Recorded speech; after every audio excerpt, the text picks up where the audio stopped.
not so long ago, back at the start of the year on the 8th to the 10th of February, we had the National Sustainable Living Festival held at Burrung Ma, right in the middle of Melbourne. And I headed down to that. Wasn't sure what I was going to find. I ended up sitting in the driver's seat of this thing, which is a $170,000 SUV by Tesla. And that was pretty, that was a bit of fun. But there was lots of other stuff going on. And lots of people looking at different angles of how we're going to produce power and how we're going to transport ourselves around. I got to take this e-bike for a spin. That was exciting. I'll tell you what, this thing would be awesome to cart all my gear around in, but that's maybe down the line. When it comes to sustainable living and how we're going to function into the future, there's all sorts of aspects to it. And I was able to cover this with a number of conversations and interviews with a number of the exhibitors. And I also got to catch up with, well, some interesting characters. I've hit the go button. Oh, hang on. Let me...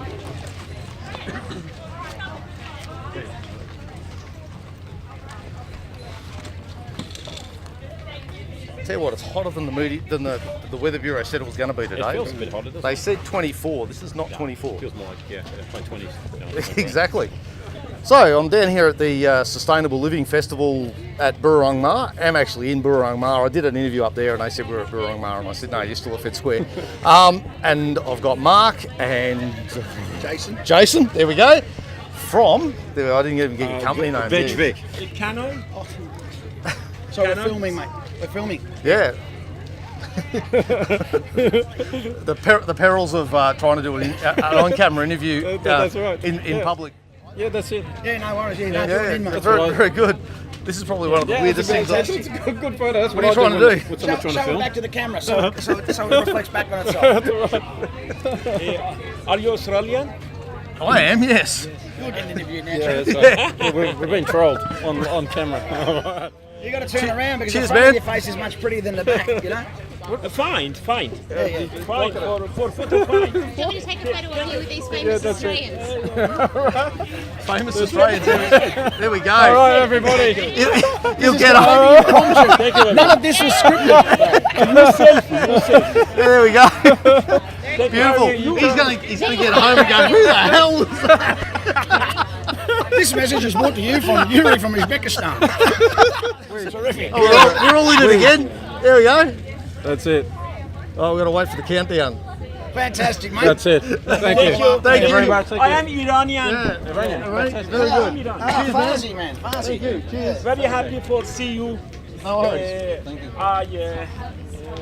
Tomorrow I am going to Iran. Oh, that's good. Cheers. Cheers, man. Thank you very much. Thank you. Thank you. All right. Cheers. Thank you. See ya. Thank you. Excuse me. Did you get all that, Trevor? Yeah, still recording. All right, wait. We're only burning SD card, so it's all right. You can take some grabs out of it and use it. Oh, yeah, probably. It wasn't far when I said Uzbekistan. Well, saying it was more like high 20s and low. again. Yeah, that's right. Yeah, that's. I said Uzbekistan and he's moving school in Iran. So. Yeah, well, he's very close. That's exactly very close. There's a bit of international flavour for you. It kind of evens out the ups and downs. Yeah.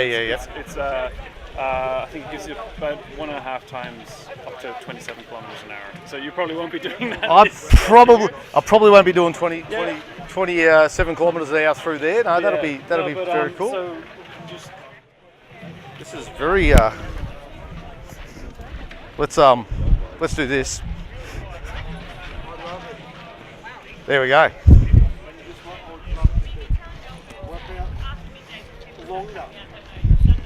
All right. Ooh. Wow. Well, this is pretty cool. The e-bike certainly gives you a nice kick, and really enjoying this. One of these would be great to put all my gear in. Oh.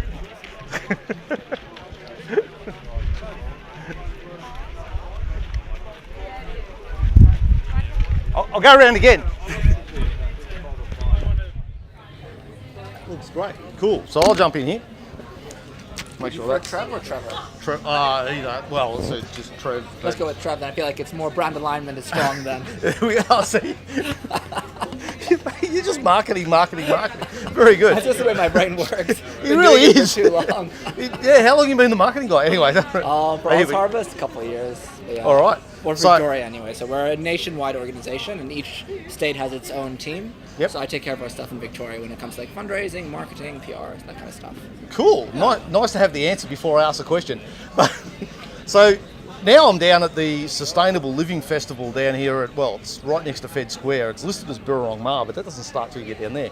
And I've got Alex from, where are you from? Oz Harvest, there we go. And maybe just tell us a bit about what you're trying to achieve. Yeah, sure, Trev. So basically, Oz Harvest is one of Australia's leading food rescue and redistribution charities. Essentially, what we aim to do is eliminate food waste as an issue and solve hunger in Australia at the same time. Yep. These are two independent problems, but we're in a position where we can solve one by working on the other. In Australia, recently it was found that food waste costs the country $20 billion a year. That's how much food, the value of edible food we're throwing out every year. And on the flip side of that, we have more than 3.6 million people suffering from food insecurity every year. Yeah. So it's a bit of a ridiculous problem to have, and we're working very hard to fix it. So down here at the Sustainable Living Festival, and I've got Alex from CACE, and you're going to have to explain what that's about for a start. So what's your goal with this program? So CACE is community action in the climate emergency, and what we're trying to do is get local councils to declare a state of climate emergency and then act accordingly. Okay. And hopefully we'll get enough councils that state and federal governments can't ignore it anymore, and they have to also declare a state of emergency, and then action will actually be taken. Well, sufficient action. Yeah, well that's the plan. And you were telling me that my council where I live in Reservoir, so my council is Darebin, and they were the first council in the world to sign up to this thing. First council in the world to declare a state of emergency, a climate emergency, and that was about 2 years ago. Okay. And now there's 40 councils globally, and that number's increasing. I'm personally working on Geelong and Surf Coast councils, and we're in the works of trying to meet with them and explain what we want and what we're trying to do. Look, it seems a little bit funny because it's not really how it's meant to work. I mean, ideally we'd just be able to get the attention of Scott Morrison and the federal government.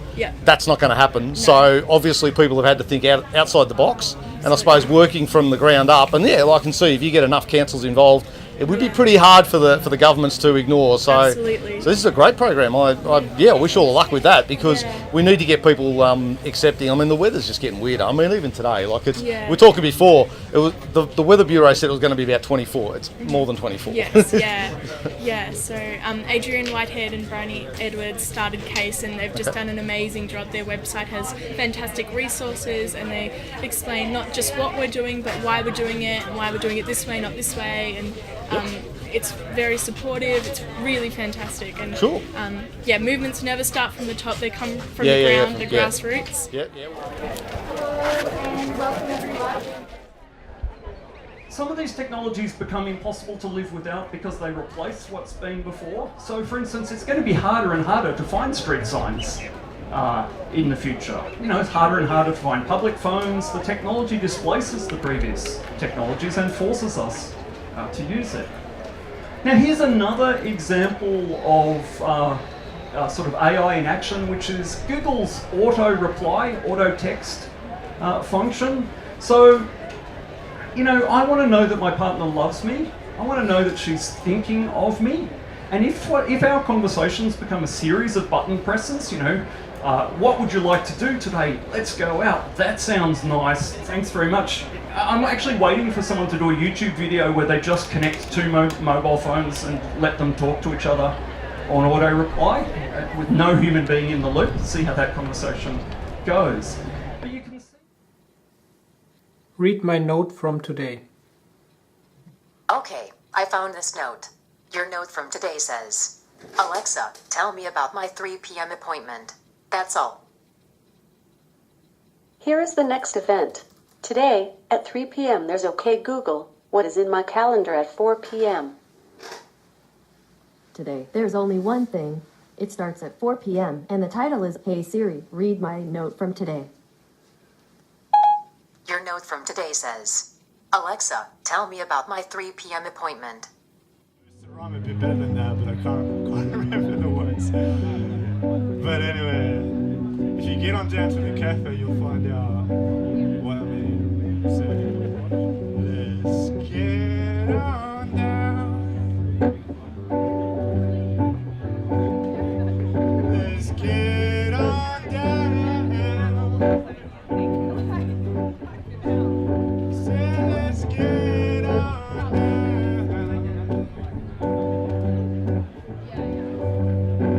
Let's get on down to the cafe.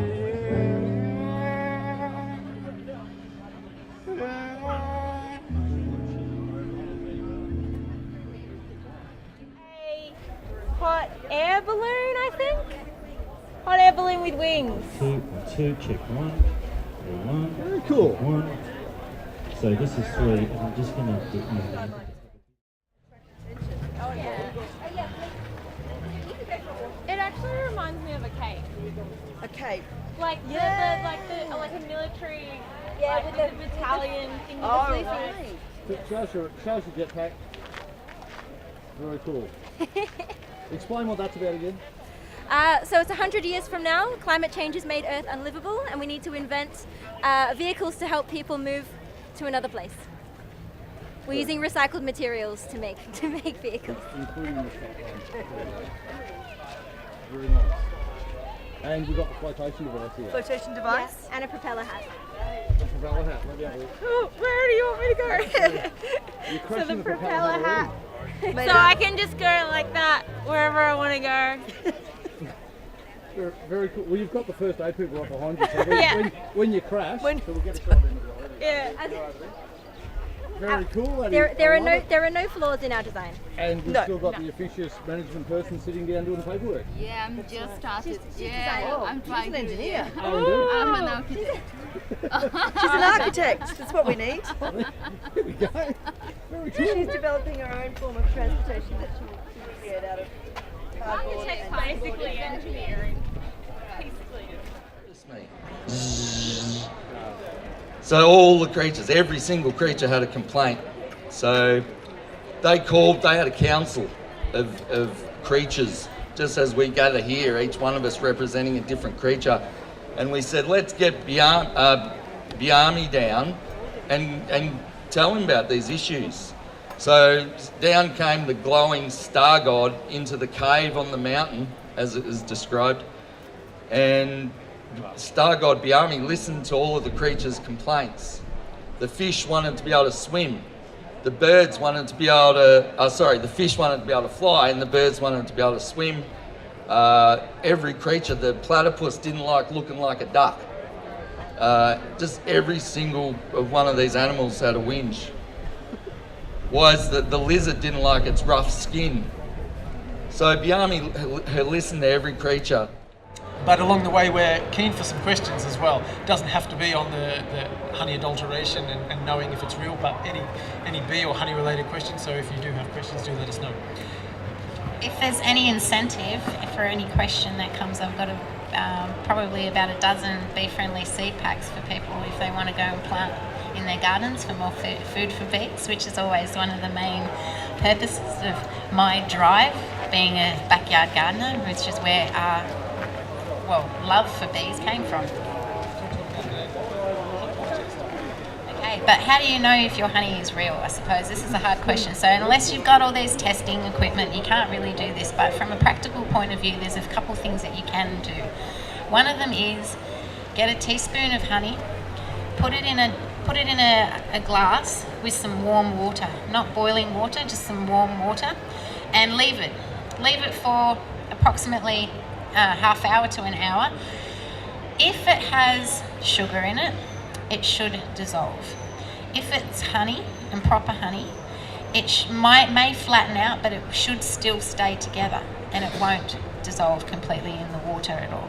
And one of the reasons why that is because when bees go and collect their nectar, a lot of the nectar that they collect is fructose and some fructose and sucrose, but when they actually, I suppose, ingest it and digest, or what do you call it, digest it, or make it into what we know as honey, they actually turn that into glucose. Ability to cross over. And when it comes to that crossing over business, there's a very specific action that people shouldn't do in terms of feeding certain things to their backyard poultry, isn't there? Yeah, sure, and that's in my world. I'm a biosecurity inspector, and for all those definitions that you gave, in my world, it's just those simple, basic preventative things to prevent that disease, whether it's prevented to crossing to another animal or into you. lots of that is in and around just basic hygiene. So I'm sorry for those of you who get really close to your animals, but close contact with your animals is not great. Kissing your animals is not a wonderful thing to be doing. Unfortunately, that's where your infection's going to come from. Simple things like washing hands, that's basic hygiene after you've handled your animals. Those diseases, those parasites shouldn't cross over into you if you take those basic precautions. Other basic precautions you can keep from spreading it between those animals, it's simply hygiene again. Just keep them isolated from strange animals. If you're going to get some new animals in, keep them a little bit isolated for a couple of days just to make sure they aren't introducing new diseases, new parasites, etc. And do your best that you can to try to not expose them to those wild populations. So keep the feed under cover, keep your water under cover. Ducks and geese, if you've got ducks and geese, you've probably got a water supply for them to have a bit of a paddle around. Keep that isolated under your cages so that those wild populations of ducks and geese don't come down for a swim and a peck of the food. I'd just strongly recommend going to your animal health professional first if there's something going on. Well, David, from the department point of view, I'm just going to head over here and just get a quick comment from Kat. Now, Kat Lavers is a local permaculture educator. I'm seeing some nodding heads in the crowd who know the wonderful work that she does. She has a project in her backyard called the Plumbery, which is on a backyard the size of about how many square metres? The whole block is a 1/14 of an acre, which is 280 square metres, and the productive area that we're growing food in is 100 square metres. Okay, so 100 square metres. That's not a huge amount of area, and you have poultry in your backyard. So as one of these people that David was talking about, what are some of the measures that you as a backyard gardener exercise to look after? And I was fortunate enough to go and visit yesterday and meet Cat's quails, and they're very happy, healthy little birds. But tell us a little bit about what you do as a responsible poultry. What's a responsible poultry practitioner? So a couple of the things that David was mentioning, and one of them is making sure that wild birds can't easily access, or can't access at all, the quail aviary. So they are in an aviary where wild birds can't get in, and wild birds also can't get to their food, which is in a trigger feeder, which is a really simple white plastic bucket with a spoon dangling from a hole in the base. So that, even outside of an aviary context, would prevent some wild birds from getting access. And we're also really quite aware of where we go and anything that we could inadvertently bring back. So I went to visit some friends on the peninsula recently, and they've got lots of chickens that had a respiratory disease. And not wanting to panic, but when I got home, I cleaned all of our boots and I sprayed them with meths and wash hands, and just be really aware that I have no idea how that disease travels, but if it travels through any soil, we want to make sure that we don't walk into our quail aviary and introduce it. So just this awareness around what we might be bringing in as well, and then all of the practices around just keeping our birds really healthy through good diet, healthy environment that we put them in, and just good management. And I've got Steve from Friends of Leadbeater'sPossum. That's right. Nice little fella. He's very tamed. I like him. Yes, a greater glider as well. Greater glider, yeah, yes. Very cool. And we've got the little leadbeater here. This is that's the Leadbeater'sPossum. Yep, very yes. nice. He's our state emblem or something, is he? Yes, the Leadbeater'sPossum is found only in the state of Victoria, and since 1971 it's been the faunal emblem of our state. Excellent. Very beautiful little creature. Nice. It is. Now the plight of these guys is a bit perilous. It certainly is. The Leadbeater'sPossum is critically endangered. There's only about 1,500 of them left. Yep. And the greater glider in the last few years has been added onto both the state and the federal threatened species lists. Okay. And in both cases it's because we're losing their habitat. Yep. And one of the reasons we're losing the habitat is because of logging. Yep. So we're actually working to try to protect the forest from logging. And in particular, we're actually currently engaged in a court case against Vic Forests, the state logging business. Yep. And we've taken them to the federal court, and our case opens in 2 weeks' time. Okay.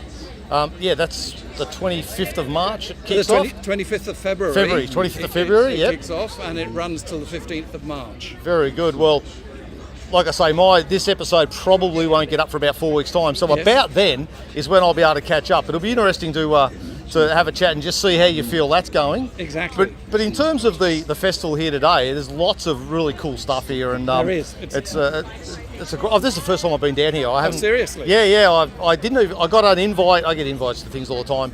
I got an invite to come down here, and now I know why. Yes. Yes. It's always a really good festival. And we always have these 2 stalls here. Yep. Always the same place to promote both Leadbeater'sPossum and the Great Forest National Park, which we hope will be created. It's been a long time since these guys have been around here. Yes. This is not good greater glider country around here. No. The wrong trees. Well, I'm from the bush. I used to live up in the northeast. So, Right. and years ago I was part of the logging industry. So there you go. We need to preserve their habitat. We need to be smarter with it, and we do. Hopefully, you can get the right outcome in your upcoming court battle. Yes. And the logging industry, as it's being run at the moment, is actually going to be killing itself as well. Well, that is one of the biggest problems. I mean, I worked for a timber mill that was actually trying to be smart with it. They were logging the mountain ash and things like that, but they were working on sustainability. Yes. And eventually they just got put out of business. But yes.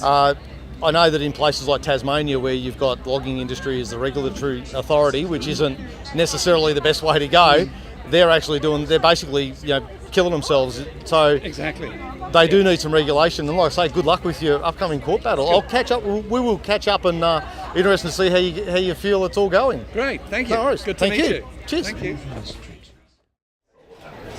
A 5-kilowatt solar battery will also be included. The battery is projected to save up to 61% on power bills, with the option of upgrade to deliver even greater savings.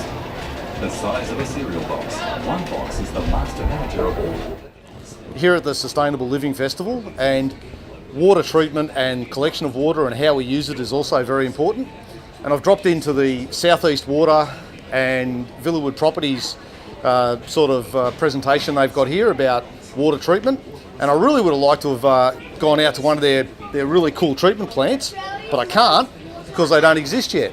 And this is where technology can play a role, and I'm going to jump on the VR gear and have a walk through their treatment facility.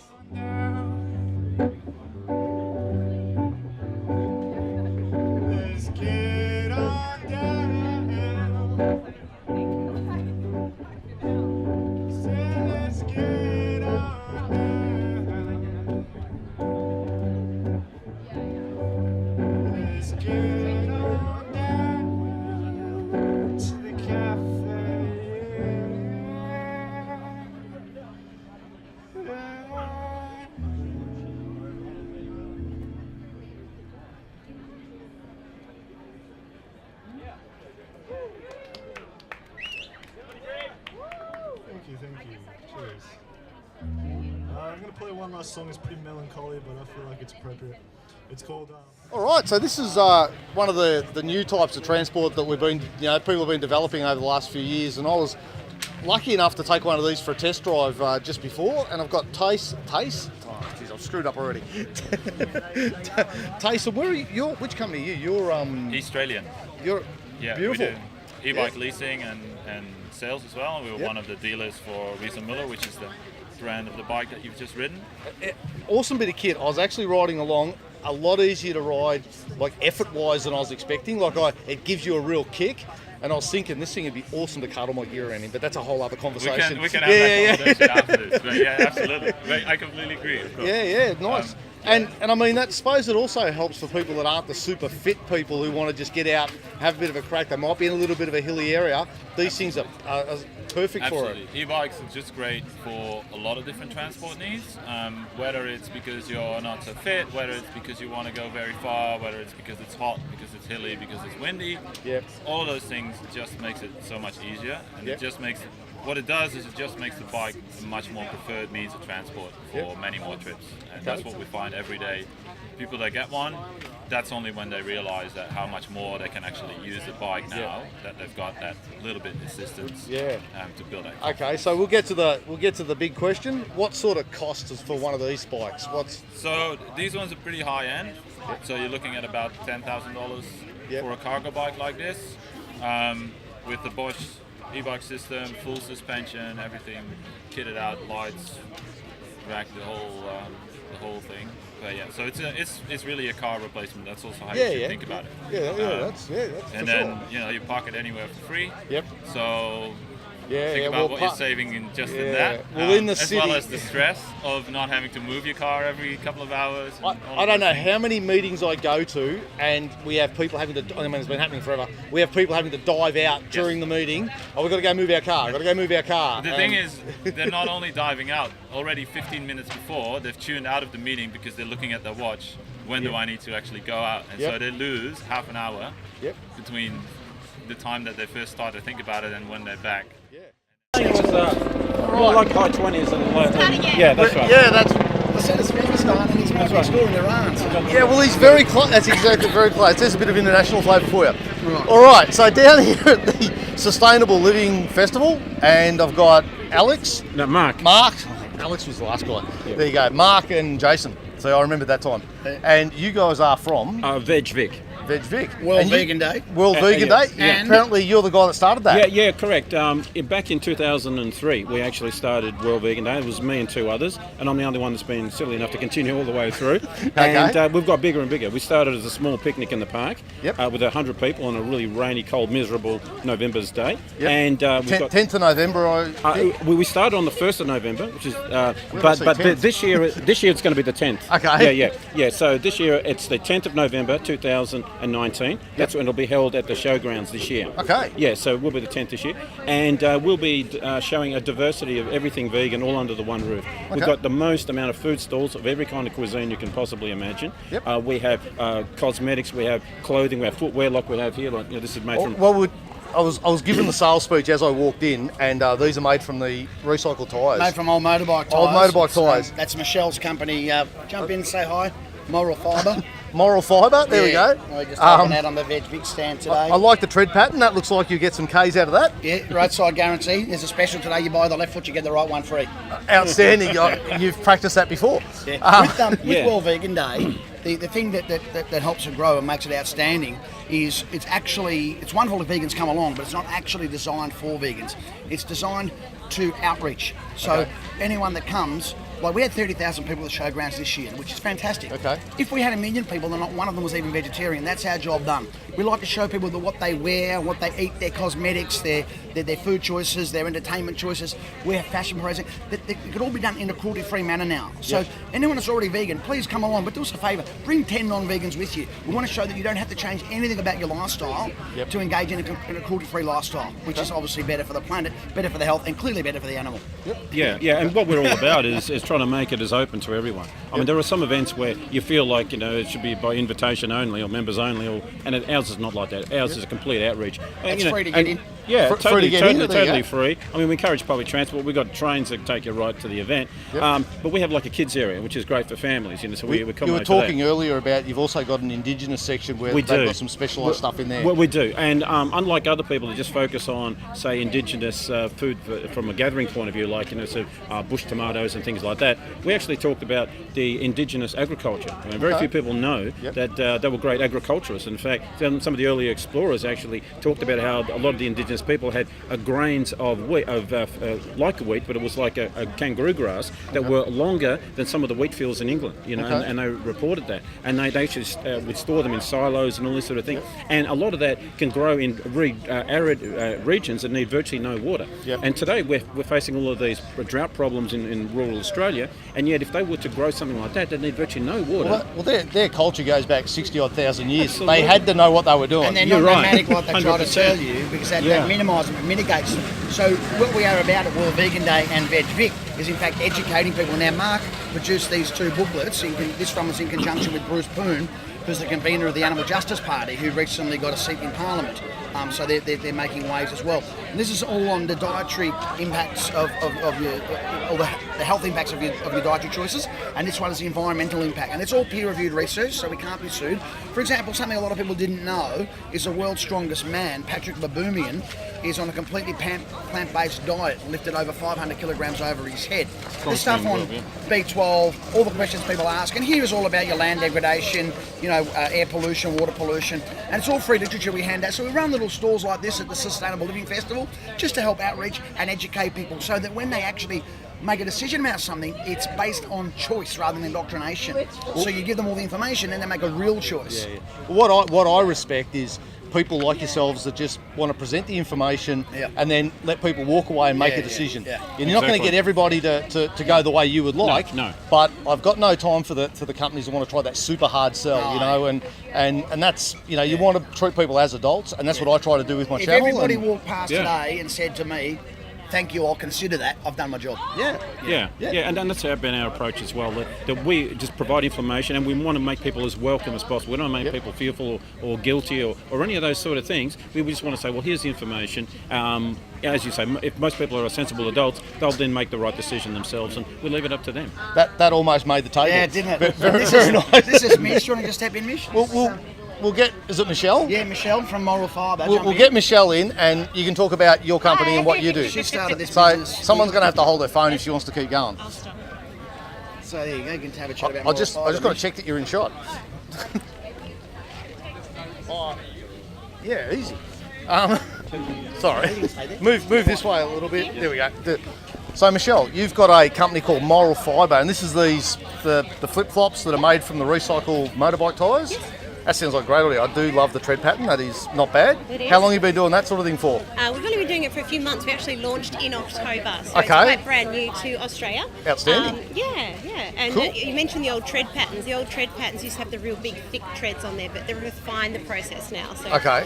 we actually powdered down tyres that are taken out of landfill. Okay. And we don't use any fuel-powered machinery. Yep. And it turns into a fine, soft powder that can be moulded into the shape of the And- sole. So that's and- quite durable. Won't run out. Yeah. Looks like it'll last quite a while. Yeah. You're specific. Moralfibre.com.au. I'll put a nice little thing right in here that'll have your website and everything. And specifically only motorbike tyres. You can't use the car car tyres, but Bali, Indonesia have got a real issue with tyres, and there's a lot of, if you've been there, you know. I haven't been there, but I know they've got a lot of motorbikes. Yeah. And unfortunately, what they do with the tyres is discard them if they get a blowout by the side of the road, Okay. or burn them. Yeah. Highly toxic. So Indo Yep. Australia, who manufacture and design these, Yep. actually, That's another plug, is it? Absolutely. Indosol, there we go. Indosol, We'll, right. we'll pump them as well. That's one of the brands that we promote with Moral Fibre. We Yeah. also manufacture our own vegan t-shirts on like organic biodegradable cottons. I think, therefore, I am vegan, and vegan is not a dirty word, and silly ones like eating animals is stupid, just for fun. Just to So, put the message out. Moral fibre itself means the ability to be able to do what you think is right. Yep. So what we think is right is a sustainable future, an environmental future, and preferably a vegan future. Well, I've just come from a Stop Adani protest, so which is a whole other let's save the planet by not having coal mines. Absolutely, So yeah, we yeah. should also. I like this. Very cool. Well, these are actually powderised with non-fuel power machinery as part of the Yeah. process. That's pretty cool as well. You're making me feel bad with my lithium battery powered equipment. Oh, that's Anyway, okay, we do that. thanks guys. It's been great. Thank you. No worries. Cheers. Thank you, Trev. Thanks, Trevor. A Leadbeater'sPossum. Yep. And Leadbeater'sPossums are Australia's, Victoria's emblem. Yep. Flora emblem. And we are unfortunately losing all our habitat to logging. Yep. And this is a proposal for the Great Forest National Park. Yep. Which would be an amazing new national park, joining together all the existing parks to the northeast of Melbourne and adding some new reserves as well to create a great environment for us to finally try and make a comeback and a bit of a recovery. Well, that's what we want. Yeah. And I understand there's an upcoming court case, so some people are going into court to go into bat for you, and that's excellent. Yeah, that's amazing. So Yep. there's the Friends of Leadys Yep. are currently in court taking Vic Forests to the rule of law for the illegal logging. Yep. And they're represented by this great group, Environmental Justice Australia. Yep. And we're seeing some absolutely amazing developments in this court case. There's been Vic Forests admitting and DELP admitting that they shouldn't be logging these old growth, beautiful forests. Yep. And yeah, it's just been amazing amazing to watch, and I'm very excited to see what happens. Hopefully my home will be saved. Well, that's what we want. No, excellent. No. And how do you think the festival's going? Things like this is a great turnout. Oh yeah, it's awesome. It's great to see people engaging and just learning to love the environment and seeing what action they can take. This is my first time down here. Like, I didn't know about it. I come down Friday and I was told to come down and look at something that was happening down here, and then I found this. So I'm very impressed and come back today. So awesome. Thank you very much for having a chat. No worries, thank you. Cheers.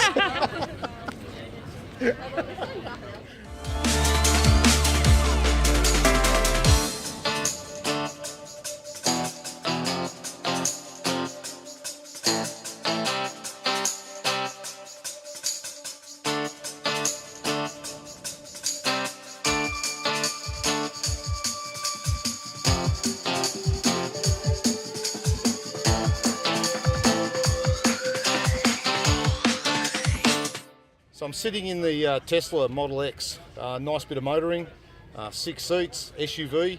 This would be an awesome vehicle for me to get out and about in, but I'm probably about 170 grand short. So anyway, be nice to droon, and it's obviously a real focal point. Lots of people are having a look at it, and I think in the future these sorts of things are going to be all over the roads, which would be excellent.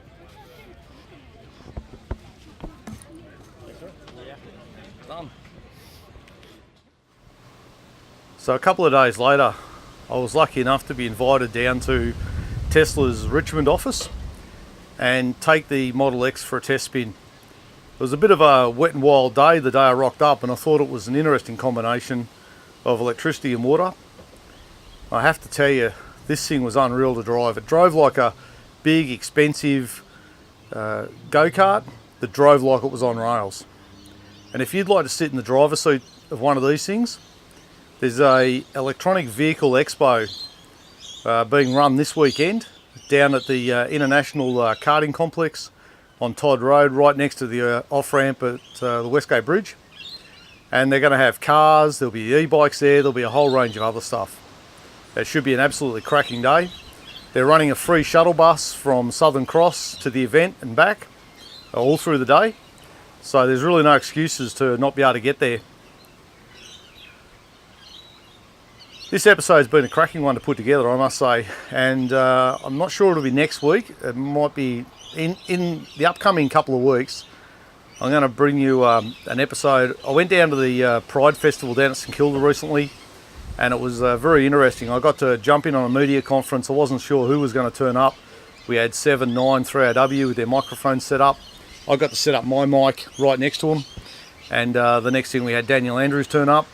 We also had Martin Foley there and some other colourful characters. It was an exciting day. Also got to jump in on the tail end of a interview by 7 and 9. They were interviewing the Deputy Commissioner of Victoria Police. And unfortunately there was bushfires at the time, and the Chief Commissioner Graham Ashton had been called away to the control centre, so that's why, or the command centre, and that's why they had the Deputy Commissioner there. Nevertheless, it was he said some really cool things. Later in the day, I ran into some people at Vincent Care, and people will know about my background will know that Vincent Care was a very important component of the makeup of who and what I am now. I've spent a lot of time at Osnum Community Centre down on Abbotsford and Arden Street.